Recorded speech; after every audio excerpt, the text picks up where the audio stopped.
Name 3 Scottish inventions. Oh, and you're going to say they weren't invented in Scotland. I don't know, it depends what you say. Economics. Not even Economics. you'd sing, wouldn't you? In Finland, Anders Chydenius is sometimes half-jokingly titled the father of economics instead of Adam Smith, as his book The National Gain was published 11 years before The Wealth of Nations. But what is The National Gain? It is a short book explaining the political views of the author, a Finnish politician working as a member of parliament in Swedish Empire in the late 18th century. Published in 1765, the book details Chydenius' stances on economic policy as well as his reasoning behind the radical changes he proposed. The book is divided into 33 short chapters, each only around 1 page in length. The short length is likely due to the book being based on political leaflets by the author, as well as the fact that the goal of the book was still to gather political support for Chydenius' stances in the Swedish parliament. Chydenius starts the book with a metaphor, describing how nations are like vessels on sea, competing to get to their destination first. Yet they sail to different directions and try to get each other to gain an advantage. Despite the fact that the goal of making most profit is the same for everyone, and all are subject to the same wind and the vast openness of the ocean. This description of the mercantilist Europe leads to several short chapters in which Chydenius gives theoretical basis for his views. First, introducing the term given in the title of the book. The national gain, he explains, is the net value of international trade within a certain period of time. Should the value of exports exceed that of the imports, the difference in value should be seen as a gain, whereas should the exports exceed imports, the difference should be seen as loss to the nation. He also concludes that any action that lessens the loss should be seen as gain and vice versa. However, the term is also used in the book to measure national produce, similar to GDP. After clarification, Chydenius moves his focus to production. He describes how nature guides men to focus on labor which maximizes their income. If a farmer can make $6, the Swedish currency at the time, a day on his farm, but only 4 producing tools for a nearby mine, for every day he must produce the tools for the mine, he loses $2. Thus, argues Chydenius, men contracted by law to work for the mines when they could, according to their own will, be tending their farms, lessen the national gain and is therefore harmful for the nation as a whole. Same applies for capital. The wood used to make and operate the mines could be used in other ways. Thus, if there was a more profitable way to use the capital, yet it was by law put into use in the mine, the difference in national gain should be considered as a loss. Should the workforce be less industrious compared to elsewhere, Chydenius directs politicians to look at the hurdles set up by laws and regulations, not the moral vigor of men. The fewer people that can live off the subsidies and special titles given by the government, the more the nation can produce. How these hurdles work and block the free flow of labor and capital is defined next. Subsidies for production work in a way similar to the contracted labor mentioned in previous chapters, giving an incentive to work in a less profitable field of work. Whereas subsidies for exports, Chydenius argues, hurt the nation in 2 ways. First, by raising the prices at home. The merchants want the price to cover the lost subsidies that they would have gotten for exporting the product. Next, by foreign merchants buying the product for the original price and selling the product back to the home country for profit. This kind of profit, Chydenius says, would be possible to make in many European countries, especially England.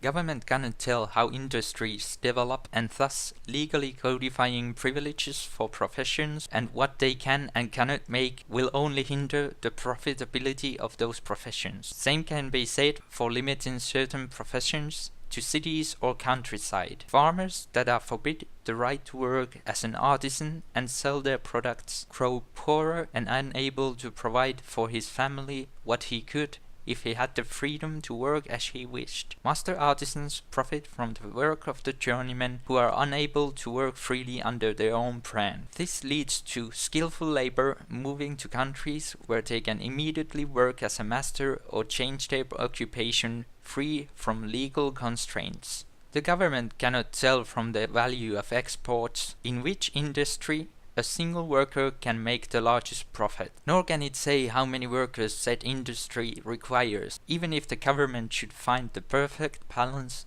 to maximize the national gain. Fluctuations in prices offset that balance as soon as the price of any good changes. From production, Chydenius changes his focus to trade. Chydenius demands abolishment of stable rights, which grant cities special rights for foreign trade. These rights, he argues, hinder the incentive to produce goods for exports outside of these cities, thus creating a loss for the nation and making the country outside of these cities poorer. It is less profitable for people to bring their produce to these cities if, without the regulations, he could sell them closer, creating raised opportunity cost for the trip to sell his goods. Another hindrance for trade, in Chydenius's opinion, was the commodity ordinance, which states that foreign ships could only sell the produce of their own country. This leads to foreign trade being centralized further to large cities that could buy shiploads of single or few goods, whereas without these regulations, ship could carry multiple products from different countries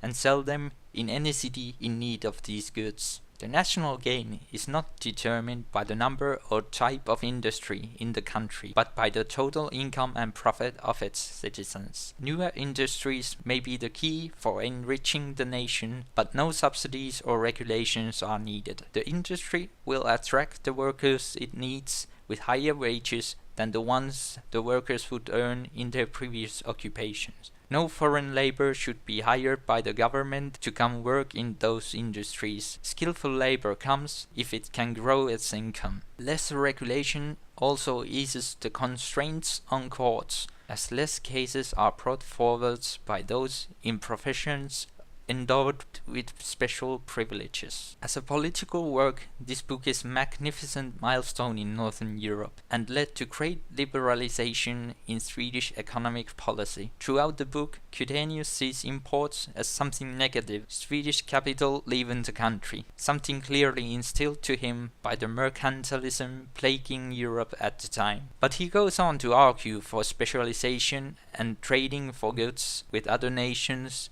that have comparative advantages in producing those goods. He also argues at times that selling goods abroad would create a larger gain than using the product in Sweden, making it hard to pin whether he thinks producing more capital within the country lessens the national gain. Their description of the term given in the beginning of the book clearly indicates so, yet the way he uses the term later as a measurement for production would imply otherwise. It could be that Chydenius uses a type of speech familiar to the mercantilist politicians around him to gather more support for his views, which at the time was radical change to a politics typical in Sweden and Europe at large. Modern game theory also disagrees with his conclusions on the effect of subsidizing exports, as a rising price in the country that set the subsidies requires all importers to raise their prices from the original, creating a classic prisoner's dilemma. In his writings, did Chydenius really bring about the study of economics? Although being a great pioneer of economic thought, this book, I would argue,